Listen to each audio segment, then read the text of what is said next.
So it's right outside of LA. It's a suburb of Los Angeles. You know what I mean? And so, you know, I came up just like everybody else, listening to what was on. You know, well, back in the day, you know, I started off listening to tapes and stuff that we would leak out of like New York and blah blah blah. And then when, you know, NWA and stuff started hitting, the LA scene really blew up. But I could say I really followed it my whole life. Like music, it was something that I latched on to. It was like a magnet when I was a kid. From whatever was hot when I was born. Like, how did you hear that music? Was it like records like this? Like, how many record players y'all had? Well, you know, my parents is old school and they from the country, so we had records. We had 8 tracks. Okay. We had tape CDs. You know what I mean? Whatever music was popping on, it was on. When BT was popping, BT was on all day. It was whatever we could get our hands on. You know what I mean? Like, as far as the stereo systems and whatever. But I got an older brother. You know, my older brother's almost 10 years older than me. He's like 9 and some change or something like that. Okay. So he was the cat that originally used to bring home rap records. I see. You know what I mean? So before that, you know, it was what my parents was listening to. It was, you know, Hall & Oates or Marvin Gaye or Tammy Terrell, whatever, you know, all the shit, you know, our parents listened to. Right. So my brother started bringing home rap records, and I used to just play his records over and over again all the time when he was out doing whatever, you know what I mean? Yeah. I'd be at the house playing the records, and I knew they were scratching and all, I could hear it. I'd be trying to do it, not understanding. I got a record player. They have turntable, you know what I mean? Like, it wasn't. But I was trying, you know, like everybody else. But when I got a little bit older and I started hearing more like lyrical MCs, and I mean, I always, I guess, dreamed about doing it like anybody else. But it was just when I got into high school or so, not even high school, like junior high school, somewhere in there, I just started writing. Probably, I always wrote, but I mean, I started writing lyrics. Really? Yeah, I started off actually copying lyrics. Like, whatever song I like, I'm trying to figure out what did he say and how did he, so I write out, rewind it, take that back. What did he say? All right, get the next line. Did you used to record this shit off the radio though? Yeah, calls, mixtapes, like I did it. Everything you can imagine that hip hop has evolved through, I'm done. You know what I mean? Like from 4-track recorders to Paul's mixtape, rapping through headphones. Like, we did it all. You know what I mean? We did it all. Wow. So, cause I was always like I said, my brother's 10 years older than me. So basically, I was always the baby somewhere. That, you know, we was breaking, doing graffiti, blah blah blah. They were 17, 18, I'm like 9, 11, but I'm running with them doing the shit, and you know, I feel like I earned my respect. I know I was there because they felt like they had to babysit me or so, but you know, honestly, it got to the point to where the older kids they came to my house, knocked on the door. Yo, can you come out? What's that? Roll with us. Yeah. You know, it was like that. Yeah. So I did that, and one day I was in junior high school. I was like 9th grade, and a friend of mine, he was like, you know, he was all about girls, trying to get girls, and you know, Carson niggas were trying to be fresh. Yeah, the hormone was kicking in. You know, you know what I mean. So he was like, you know, really get some girls. I was like, how? You know, like, what you think? You're like, how? He like, we should be a rap group. I said, what? I was like, you don't know how to rap. You know what I mean? He was like, I know, but you do. I was like, what? I didn't even think about it. You know what I mean? He was like, you can write raps for all of us. I was like, he was like, cause really what he said is, we only need one rap. Yeah. Anytime somebody say spit, that's what we kick. Yeah. He said, you write a rap for all of us.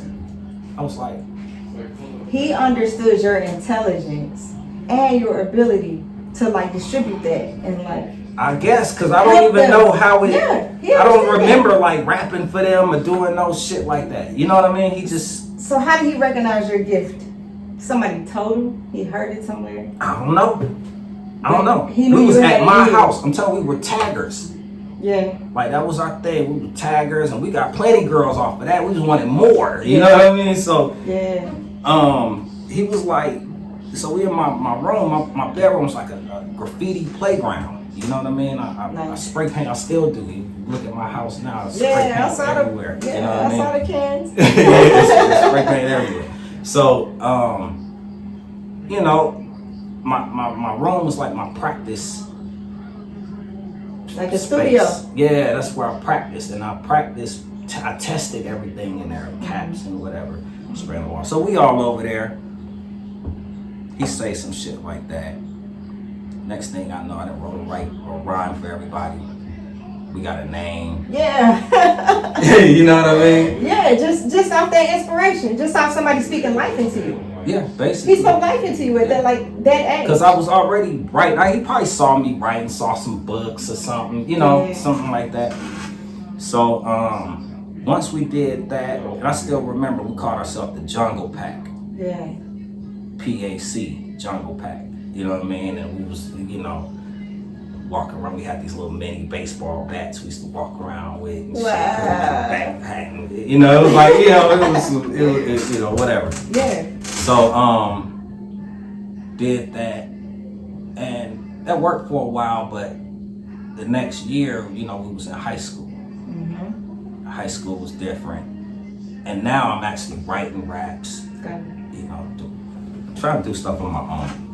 I see like we got the whole setup here, like Mm-hmm. we listen to Prince a little bit, you know. I don't know if y'all just tuned in, if y'all got a chance to hear the Prince and the magic of it all. But it's like, that sounds like a very natural transition for you. So how have you continued to transition like through the decades to now like we're in? I think that just comes with being who you are. Like, I'm just me. I never tried to sell anything. Like sometimes some people get into like a mode of like, this is my opinion. Like, you know, I feel like some artists are trying to sell you things. Yeah, they are. You know what I I mean? hear all type of labels and everything. Right, else. they trying to and a rap like. Right, and see, and that's cool. That's cool. But once it's like, it's easy to become dated at times with that. Ooh. Like for real, you know what I mean? You said something. Whereas like with myself, I at least strive to be just me. So whatever I am and my truths, what I believe in, that's what I express in my music. Like I was thinking about that the other day. One difference between me and a lot of artists is I've never been the one to just work with everybody. I'm not always like, jump on this track, let me jump on your track. I got tracks, come get my tracks. Or So discretion. and I don't even rap on everybody's music because I didn't really come up like that. Got it. You know what I mean? Like I came up more back when the formula was like rapper producer. Not rapper and then everybody that produces for everybody else. It's like, of course, I get as an artist, I'm a fan of people. I want to work with people and all of this stuff, but I've always been more into having my own sound. And is that where like the transition from artist to producer comes in? Yeah. When like, you want to master, you want to have control over how this sounds at the end. right. Well, you want it to be like a complete expression. I started feeling like somewhere along the way, sometimes when I was just getting beats from people could be, and then my album is like a collection of beats that I rapped on. Yeah. It's cool. I like it, but it does sometimes the music and the lyric doesn't quite feel like they're one sometimes. Like it sounds like I'm rapping over a beat. Got it. And after you've done that so many times, you start wanting to do something else. You want to enhance something. Yeah, like try it another way or hear it a different way or something like that. And so I literally started making beats out of necessity. Oh. Like literally. Got it. Not because it's something you thought like this is cool. No, I need this. Yeah, I had no producers around me because I was uprooted. Like I graduated high school early. I graduated high school when I was 15. Wow. I started college when I was 15. Wow. But that was because like my mother was like, oh, you out of school, you going to college, now you go to college. I hadn't even thought about that. I'm thinking I could get out of school. She thought about it for you. Right. She had the you know what I mean? I think about it like that. I'm trying to run in the strap. Really, I had already had a couple of like deal offers and stuff like that. I was trying to get loose so I could get signed and do stuff. You know what I mean? And it just didn't quite work out like that. I got uprooted, went to college until I was like 19. You know what I mean? And then dropped out. You were young. You were young in school anyway. Yeah, but I should have stayed in and got my degree. Got it. I mean, it's never too late. Right. Well, no, I did. I went back and got it. Yeah, it's but I'm never saying, too late. I at that time I dropped out. Got it. So but I'm in the South now because I went to school in Alabama. And Where you went to school? at Auburn. Went to Auburn. Shout out to Cam. Shout out to Cam Newton. Yeah. And man, they got a legacy on the football team. Yeah. At that time, it was more so like Bo Jackson was who they was talking about. Yeah. You know what I mean? Like he was the man. Yeah. You know what I mean? I forgot he went to Auburn. Yeah. I forgot He was about on that. it. He was on it. They used to love Bo Jackson. But so, you know, I'm in the South in Alabama, which I hated it because that was the most non-hip hop place I could imagine. Yeah. I got there, I was literally like, oh shit, there's nothing to write on. It's all trees. You know, it was like trees and dirt and grass. Like, what the fuck? Yeah. Anyway, I did grow to love it eventually. You know that my people was from Alabama. I'm not trying to diss it. It's just, it was a shock to me at the time. Coming from where you were. That's definitely a huge transition. So my goal in life was to get out of Alabama, back to Atlanta. Okay. It wasn't far. No, because I was already going back and forth like almost every week. You know what I mean? Because my first cousin is Ray Murray, and he's, you know, one of the members of Organized Noise that was producing Outkast and Goody Mob and you know the whole Dungeon family at that time. Got it. So I wasn't trying to get with them like I want to get signed and I'm trying to be a part of the Dungeon family. I didn't even think like that. I just wanted to be around music. Yeah. And I love that because me and him were always like in the music. That was my cousin that I knew was in the music as well when I was a kid, stuff like that. Right. So I just wanted to be around it until I could get stable enough to do my own thing, which was always my goal. It just kind of so happened that once I got here and I was with them, they just absorbed me and taught me and took me under their wing and blah, blah, blah. And when I put my first album out, they, you know, hit me like, hold on, we gotta have a meeting. Yeah. You gotta pull that album off the shelf, like, because it gotta go be reissued with the Dungeon Family logo on it. Like, what are you doing? And I was like, oh, okay, yeah, I guess. Yeah. That works. You know what I mean? And from then on, you know, it's just what it was. I just, you know. It took a life of its own? Yeah. So when you talk about like how you transition and how like just your energy and your music ended up taking a life of its own just because of like who you were surrounded by, or who you surrounded yourself with, like what resources would you say people need right now in terms of just making certain transitions into music, in terms of just making big transitions in their lives, and they're trying to figure out, okay, how do I go from one city to the next and like take my talents with me? I feel like you kind of answered it earlier when you just like, I was just me, I was authentic.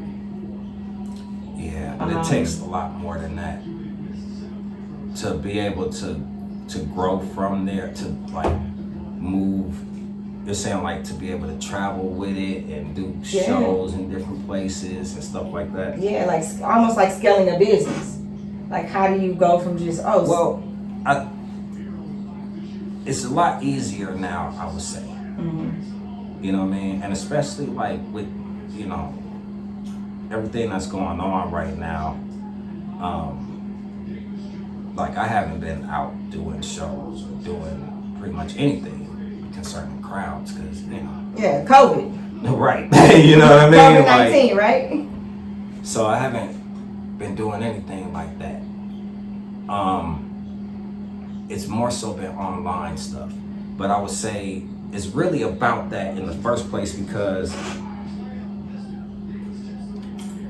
you have to be able to build an audience. People have to want to see you come. Yeah. You know what I mean? Yeah. And the best way to do that right now, like I remember I used to have to go out every day. To see people, to find people. Every day, get on MARTA. I get on MARTA, backpack full of tapes, backpack full of CDs, backpack full of flyers, whatever.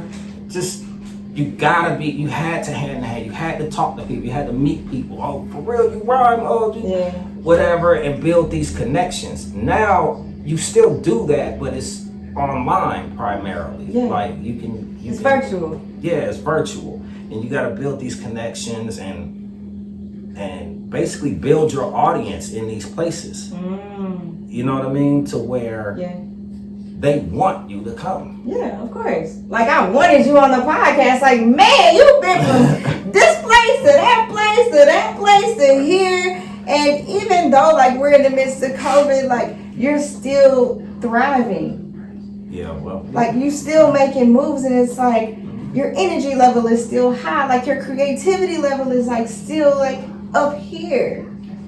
Like despite all of that. Yeah, you gotta be. You gotta be. I mean, as an artist, I don't understand. Of course, I'm a very, I don't even know the word for it right now.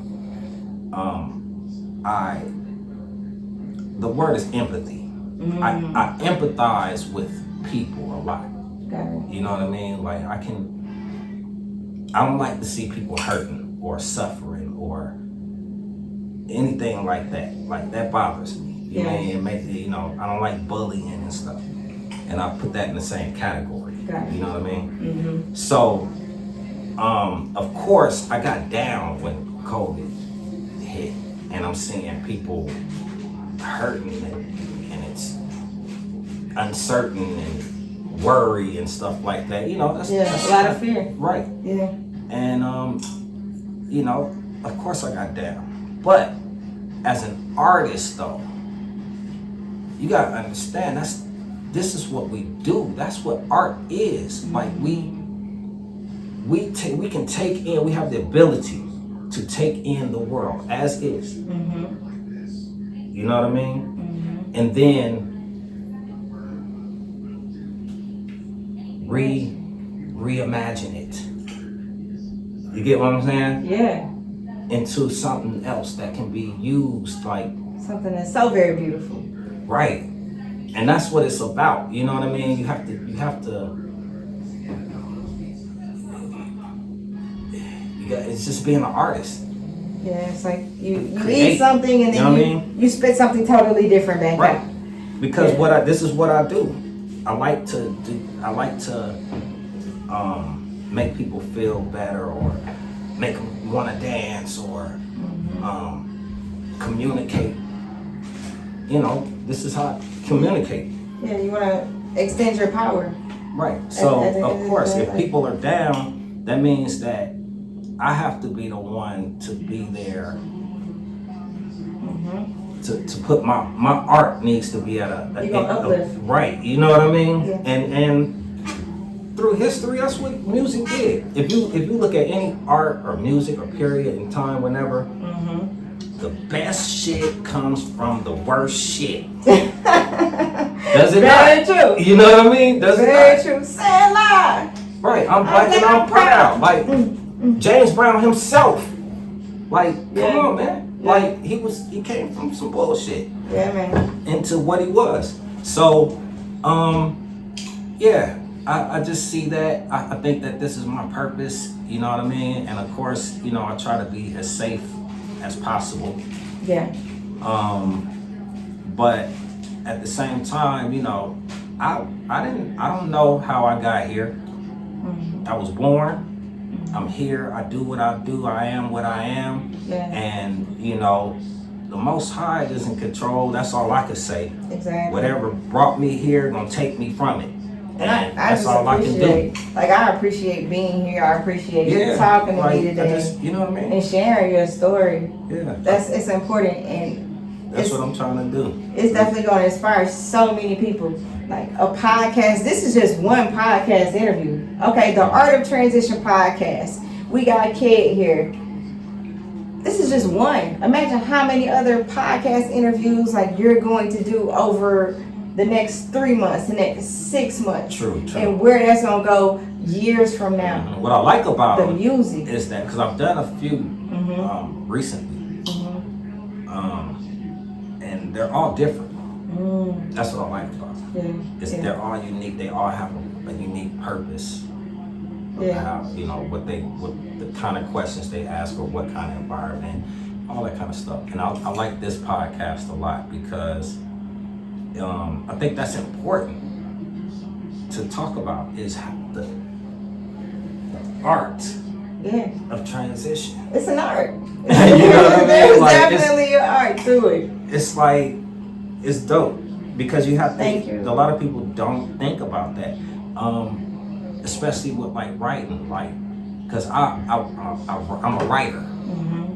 So I'm working on a screenplay. Ooh. You know what I mean? I try to, yeah, I'm working, but Ooh, yeah. different. Uh-huh. Not like I'm trying to do a feature film. I have a different kind of ideas of what I want to do, but it is a film. Yeah. And I'm writing a screenplay. And I was thinking the other day about writer's block. Actually, my cousin, one of my cousins in Texas, asked me about it. He was like, man, he was like, you do so much stuff. He was like, do you ever have an issue with like writer's block or something? Yeah. And I was like, not really. I don't, because I don't force anything. You just take the opportunity that you have. You know, like, I don't have a boss. Yeah. I'm my own boss. I wake up in the morning, I may have things planned, and I might just chuck them all. Yeah. Nobody tells me What to do, when to do it. Yeah. So that means that when I feel like writing, I write. Okay. And that was the part of the F this job too. It's like, you know what? I'm doing everything that I'm supposed to be doing, and I'm still not getting the results. Like, okay, it's time to transition. Yeah. At the That's end dope. of the day, but you've definitely made a lot of transitions, and I appreciate you, like, just being able to occupy like your space and time in virtual reality. Like, this is amazing to me. So for the people who are tuning in to the Art of Transition, how would they find you in terms of like, okay, I want you to just, I need a beat, or I want you to come and play X, Y, and Z, or where are you putting your energy right now, and how can people reach you if you want to be reached? Okay, basically I keep it simple. Everything is always my name. Got it. It's Sidestreet Ked. Got it. And you can reach me at whatever you're comfortable. If it's Facebook or Instagram or Snapchat or whatever. But it's gonna be Sidestreet Ked. Okay. Y'all see the logo? Yeah, Y'all see what's Sidestreet Ked. You got the jackets. Yeah. SIXSENSE. Oh, we gotta shout out SIXSENSE Foundation right here. You see the logo. The jackets. Yeah. With the Sidestreet on the back. Yeah. Shout out to SIXSENSE Foundation. We appreciate you. Yeah, for real. And it's just been a pleasure. Like, and that's what I do. I got shirts, you know, hats, yeah. You know, jackets, beanies. I got USB flash drives, you know what I mean, that I sell my music and stuff on, and wristbands. Just whatever. You gotta come check me out. But you can just Google Sidestreet Ked, you know what I mean? And if you know, tap in. If you don't know, now you know. We appreciate y'all, for real. We're gonna crank the music back up. Let this guy really get us in the start it back up. Where we at? the vibe. If Heaven Ever Spoke, it's a poetry album. That's what this one is from. This is called That Day Come. Poetry album. I'm inspired. Also have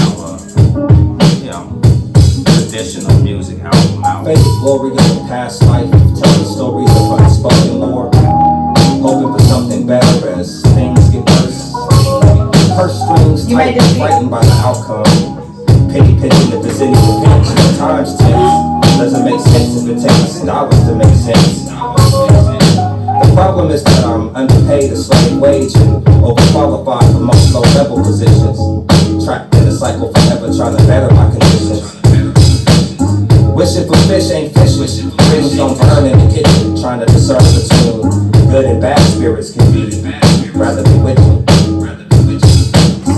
Switching channels, local programming. I keep stitching my moral fabric like moral patterns, but more elaborate than a well-aligned fabrication. I did all my immediate gratification, trading love, status spikes like drugs on instant types. Things for instant likes and memes, having dreams of mainstream spotlights.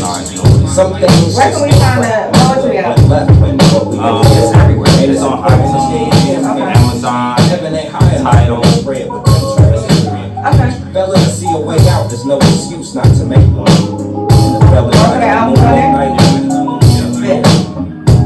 I'm still praying to see that day come.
drink. Yeah. Bad girls. The Vices, yes, yes. The whole album. It's like, it's just a different take each time on various things surrounding it, I guess. Okay, okay. You know what I mean? Not in a bad way, but in a fun way. Because I don't do drugs. No, not ever. Not ever.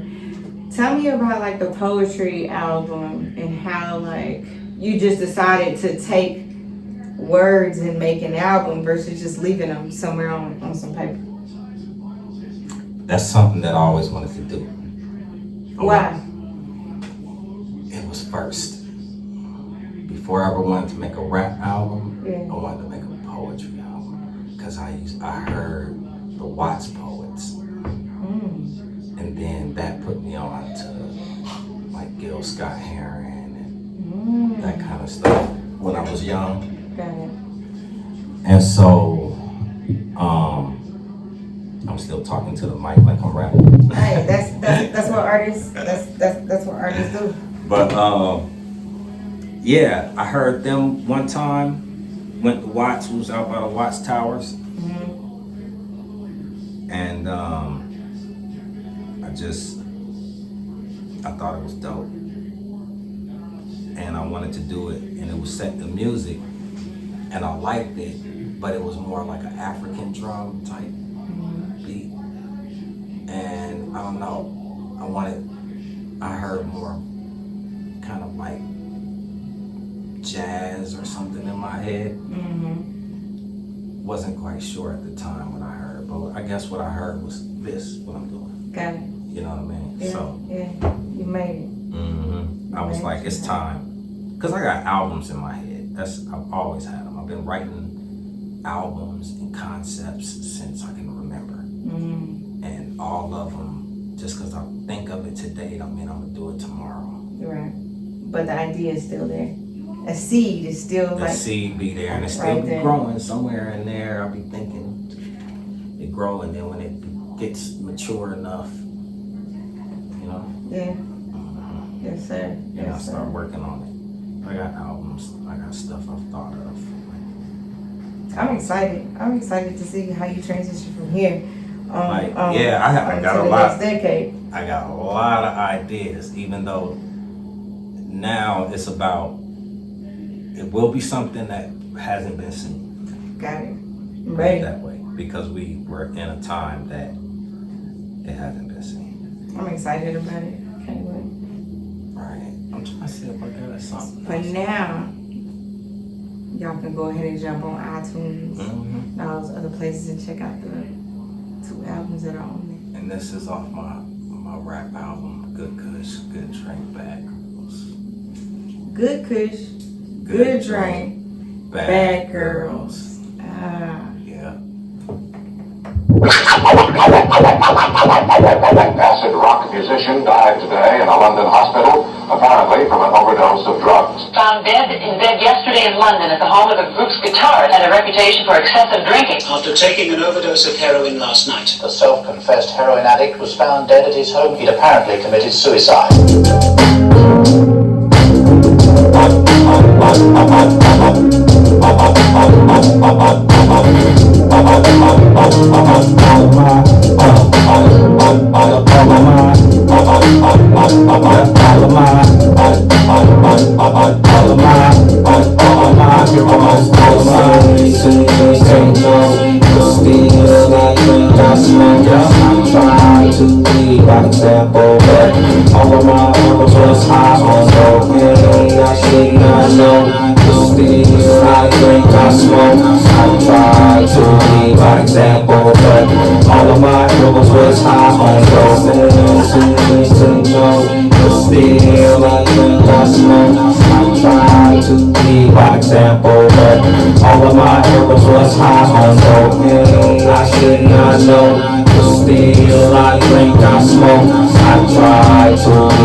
Something that I roll, it'll probably make you dance like Michael. Like Prince, you probably hit a high note.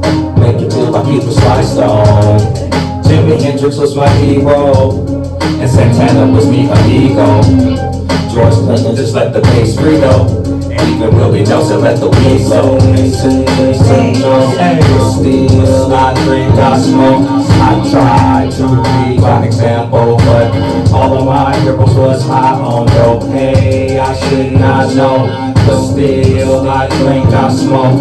I try to be by example, but all of my heroes was high on dope. My heroes played with keys like Stevie. I'm Rick James, bitch, I love the weekly. I'm getting higher than Gil Scott, where's the party? Rolling up my window like I'm Bob Marley. I never sniff white or lay grams down, but I got the shit to make it dance like James Brown. Usually stay high enough to float away. Hear voices that fly like Donnie Hathaway.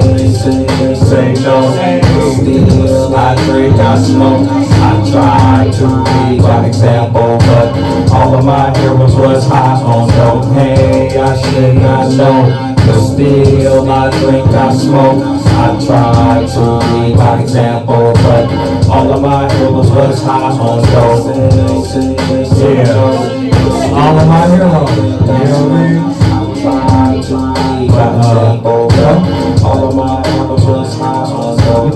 So I basically spent probably 20 years just reading records, covers. Wow, that's research. That's listening. Whew, that's some research for you. Yeah, reading and listening to records. Yeah. Basically. Wow. And so through that, basically one day I'm at the dungeon, and me and Ray going through records, cause we would go get a section, and now we looking for samples out of this section, shit like that. Mm-hmm. Not really samples, but like breaks, like vibes. Inspiration. Inspiration, basically. And so, I kept picking up records, and we kept playing shit, and I'm like, God damn, that shit funky as fuck. Mm-hmm. Like, who is this? Mm-hmm. How come these motherfuckers, who is this? Like, they ain't got another album? Nah, they only got the one album. Why? They died. From what? Damn. Overdose. Damn. Like some next shit. Damn, that shit funky as fuck. Mm-hmm. Fuck happened to them? Oh, they only had one record. Oh. It was just, and it just dawned on me like, yo, everybody was on dope. Like, God damn. I think we were talking about that a little bit in the car, just about like addiction, you know what I'm saying? And like how a lot of times it just goes unaddressed, and people, like, we self-medicate at different times, and it's just a lot of times we don't talk about it. But I think now, like, we're moving into an era where it's you know, it's more mainstream to be able to talk about it. It's more accepted to be able to like talk about it. Like, this is what I'm going through. So just being vocal about whatever it is that we're going through. Hopefully we can keep our heroes, you know, alive longer. Yeah. So we can get that energy. The thing is we know better now. Yeah. At the time, people didn't know. But you know the effects. Well, we know better about those particular substances. Yeah. But see, cycles are called cycles for a reason. That's a loop. It's hard to break that cycle. You know, you're on a loop. You know what I mean? Right. And so we may know not to shoot heroin or morphine or something, I don't know, you know what I mean? But these designer drugs haven't been on the market long enough for us to really know what the effects are. I understand. Yeah. It's like when crack came out, people think somebody came and said, you know, hit this shit one time, you're gonna be hooked, you're gonna be stealing TVs and shitting in the alley or whatever. I'm sorry to be gross, but you get what I'm saying? Like, you know what I mean? Like, you didn't know the end result of things. You didn't have that time. Right, they didn't know. They was partying. Yeah. So, it's just some cocaine cooked up. Yeah, not knowing like this is gonna affect you and your family. Right. For the rest of had your no lives. ideas. Once we was able to see that, then people like my age, we was kids, they just crack is whack. You Right. know what I mean? The whole Like, slogan, yeah, right? yeah, like, yeah, you know, the education level is... don't up with hope. You know, Oh, all that shit. Yeah. All that shit. So we knew more about that, but we didn't necessarily know, like, you know, lean was new. We went through the lean phase, you know what I mean? We've never smoked this kind of bud before that it didn't exist then, so that's new. Yeah. You know what I mean? It's just a lot of different that's things what Nas that is talking are about just- right now, man. Y'all Yeah. need to go pick that Nas album up. Oh yeah. The yeah. King's Disease? Yeah.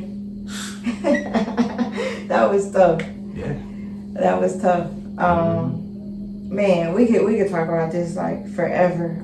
Yeah, really. Well, I was like that. We were supposed to have ended the podcast. We went on, kept going. Yeah, we done started it.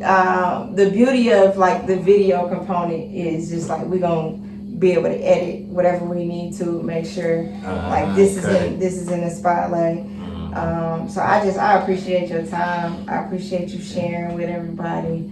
And we live, so everybody on the live, like what's happening? Yeah, What's so happening? live. Make sure you go to iTunes.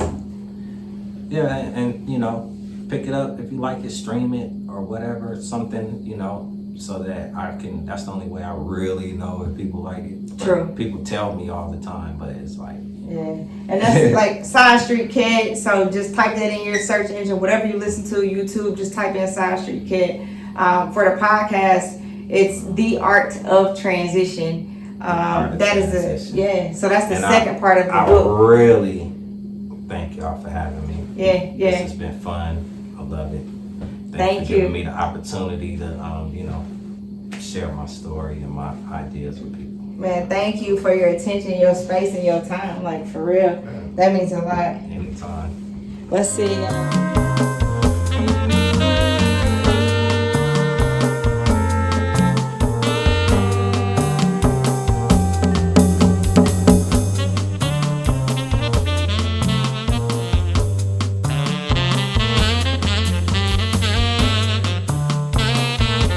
Welcome to the Sixth Sense Foundation.